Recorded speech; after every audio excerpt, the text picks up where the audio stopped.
Hi gang, Rob here. It is the evening of July 4, 2013. Independence Day.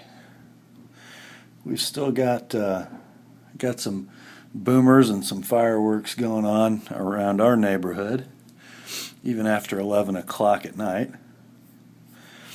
Americans celebrating the independence of our nation. At least I'd like to think that's what they're doing. At times, I think they're making a lot of noise and drinking a lot of beer with very little regard for why we celebrate, but that's another topic. This video will be a knife review. I have a subscriber and viewer. We will call him Chub because his channel name is, it's a little interesting.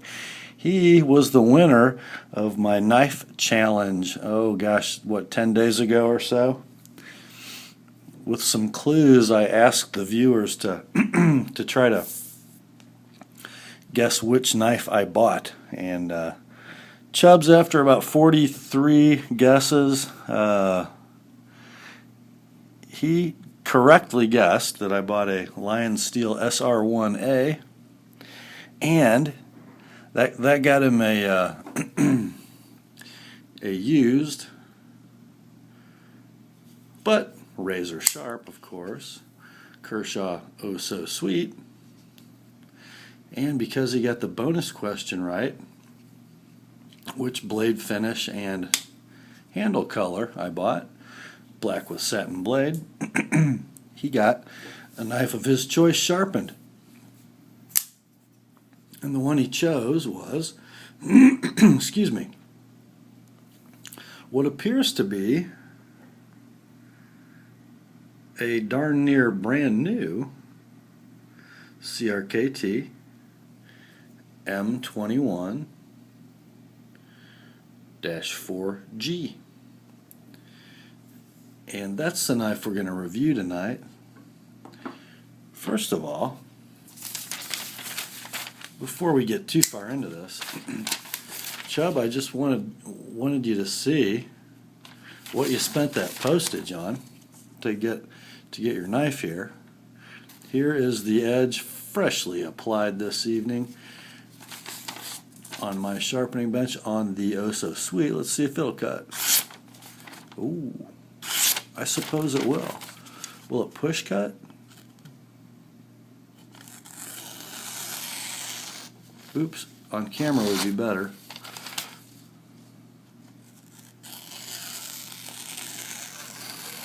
That's kind of cool. Not bad for like, what, a $20 knife? And let's see about your M21. Will it cut? I got a feeling it will too. Let's see. Ooh. Yeah, it'll cut. Let's see if it'll push cut. Those are a couple sharp knives, my friends. Chubb, I think you're going to be happy to get these in the house.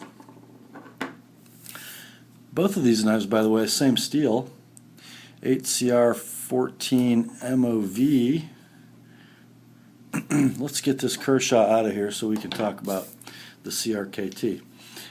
I'm kind of glad to have one of these in front of the camera on the Apostle P channel because pretty popular knife. This pattern, I guess you would call it, comes in several versions. A couple different ones of the M16 series, and then these larger M21s. They are a Chinese-produced knife for CRKT. They do use Chinese 8CR14 MOV blade steel. I should have researched this a little more, guys. I'm not really familiar with what CRKT calls this coating, but it is a coated blade.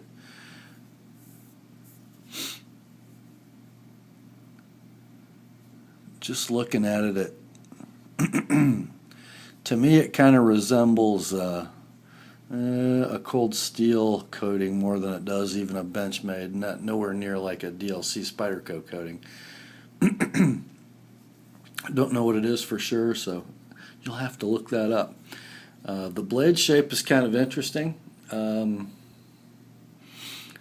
Modified drop point, maybe spear point, maybe 140 thousandths thick, hollow ground from about 2/3 of the breadth of the blade, and it is fairly deeply hollow ground on a very interesting profile. We'll talk about that as soon as we get through with some dimensions.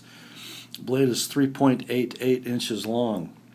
Handle length 5.38 inches long. Overall length 9 1/4, 9.25. Blade thickness, as I said, 140 thousandths, or about 3.5 millimeters. Weight 5.9 ounces. Kind of heavy, I would say, for a sub 4-inch liner lock knife.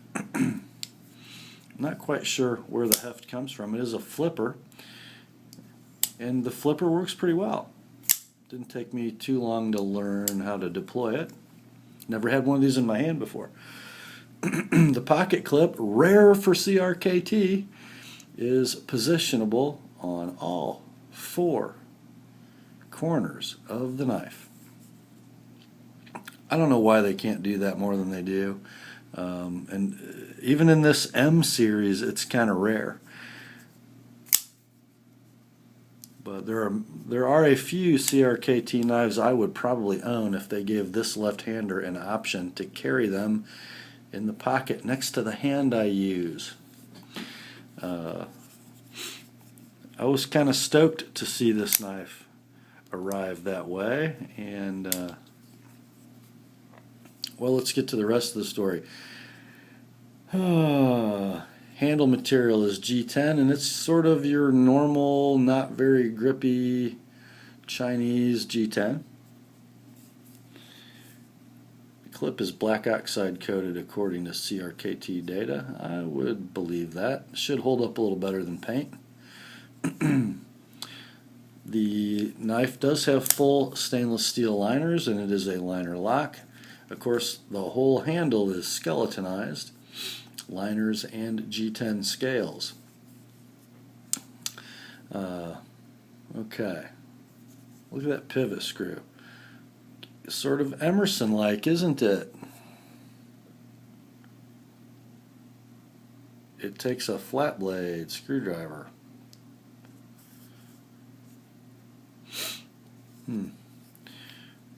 We have a little bit of jimping on the flipper / finger guard and some jimping on the spine of the blade. It's really almost good, but not quite.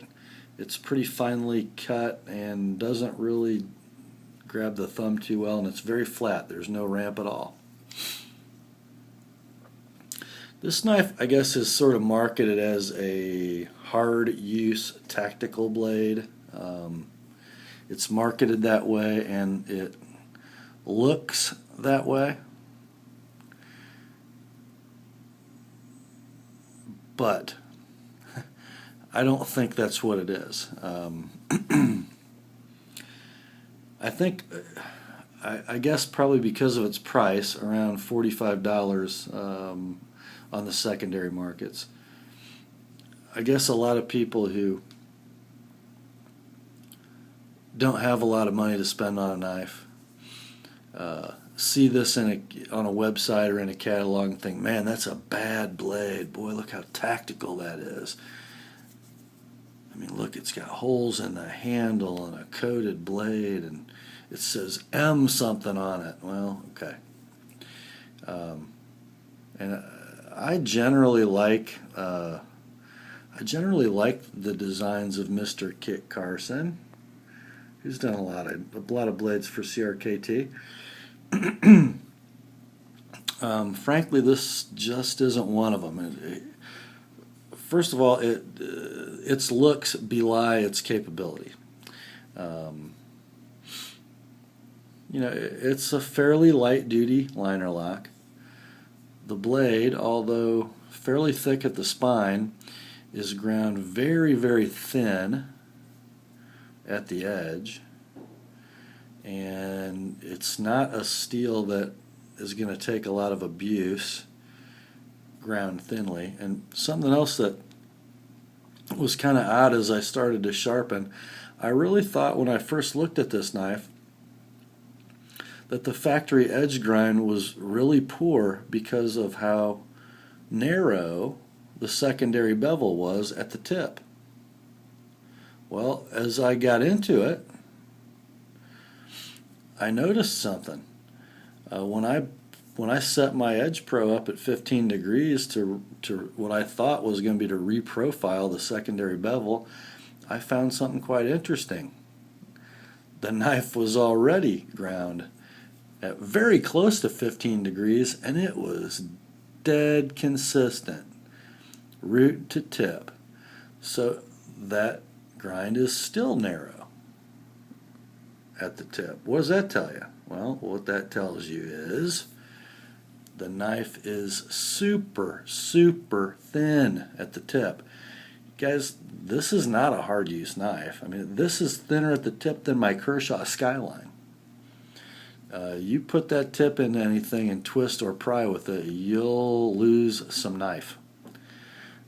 So it's not a hard use tactical knife, either by mechanism or by blade. It just sort of looks like one. Now, that said, is it a good EDC knife? Well, it's kind of big and heavy, almost 6 ounces and almost a 4-inch blade. And I guess if you've got room for it, it could be an EDC knife, and frankly, it ought to be a heck of a slicer. I mean, as far as a food preparation knife goes, it ought to be great. And really, the steel choice doesn't really get it much beyond that. Notice the cutout for the formerly used locks system, not there on this knife. Yay! What a joke that thing is. Auto locks especially. Glad this one doesn't have it. What else we got here? Well, little holes drilled for apparently no reason other than to look tactical. Looks like good places for stuff to get stuck. Let's talk about the ergos real quick, because we got issues there. Look at the finger choil. I cannot for the life of me figure out why anybody would put this point right here. I'm going to grab this knife hard in a saber grip. That's about as hard as I can grab it, and I'm in agony right now. Let's look at my index finger. Why on earth would you do that? I don't know. You know, I guess the more I handled this knife and played with it, oh, by the way, for a lefty, very hard knife to close one-handed. It's a long reach to that spine. You know, when I have to make that sort of backwards move with my thumb, it's all I can do to get my index finger up to close it. Okay. But as I was saying, the more I handled this and used it and opened and closed it and just observed it preparing for this review, it just sort of occurred to me, as with many things Chinese, it just has a get it sold thinking. It's designed to visually appeal to people. It uses, you know, pretty standard, inexpensive knife technology. It looks cool. It just doesn't really work very well. It's not a horrible knife. I mean, you know, it ought to hold up okay. It does have a little bit of side-to-side play, and it's not exactly, you know, overly free. The blade doesn't drop free at all. You know, not built to super great tolerances, as with most things CRKT. But it's definitely a form that appeals and sells knives for $45 and function that really isn't there. Not the knife I'd carry for EDC, and it's not a great, inexpensive tactical knife. As I said, these can be found on eBay and other secondary sources for under 50 bucks. Let's say 45 bucks if you really do your homework. For $15 or $20 more, what can you get? You know what you can get. You can get a real knife, a Cold Steel Recon 1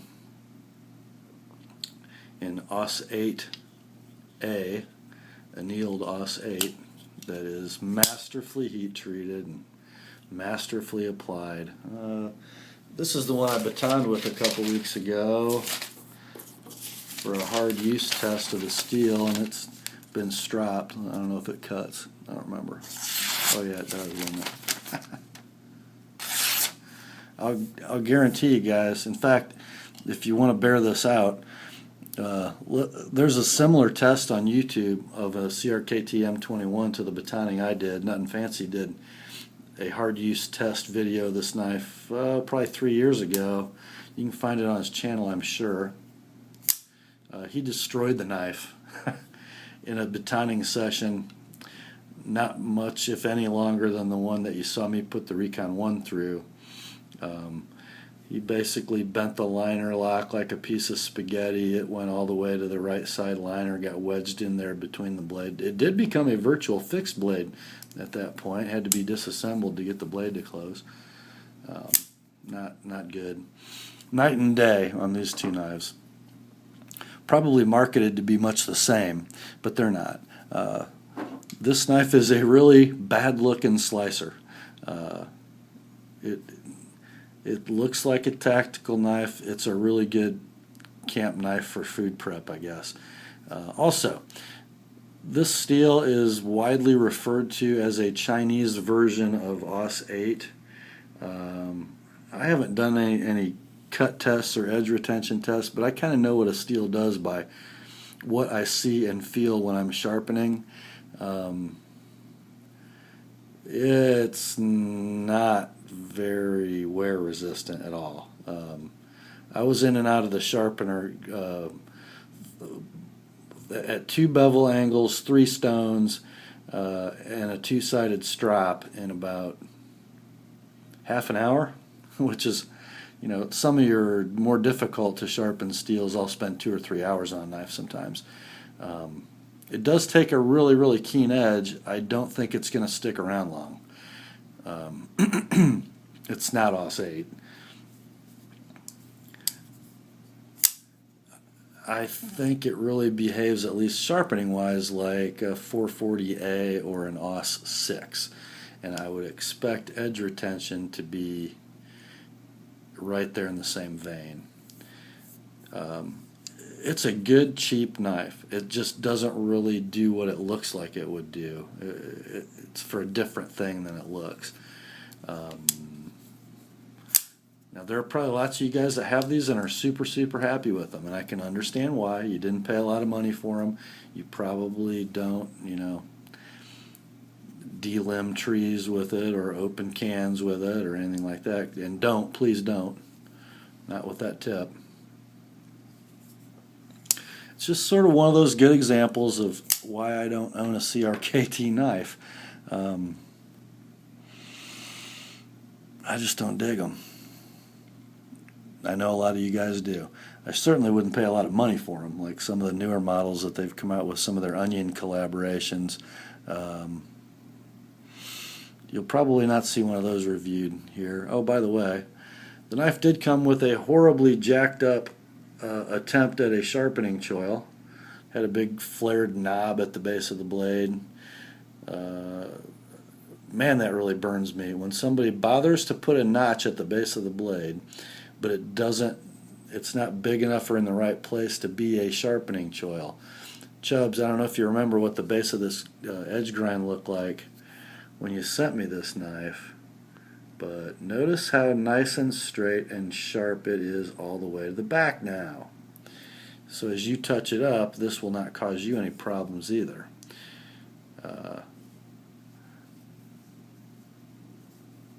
So I've been fixing that feature a lot lately on knives. That's about all I got for tonight, guys. Let's get this cold steel out of the way. This video is about this knife. You know what, guys? If you like the way it looks, you don't mind carrying a 6-ounce knife around, buy one. I mean, it's not a horrible knife, and you're not going to go broke doing it. But if you're expecting a Recon 1 from another company, and you're hoping to have that and save 15 or 20 bucks, you're probably going to be disappointed. That's all we have for tonight. Happy Independence Day. Grace and peace. And remember, the word is sharp. Have a good night, guys.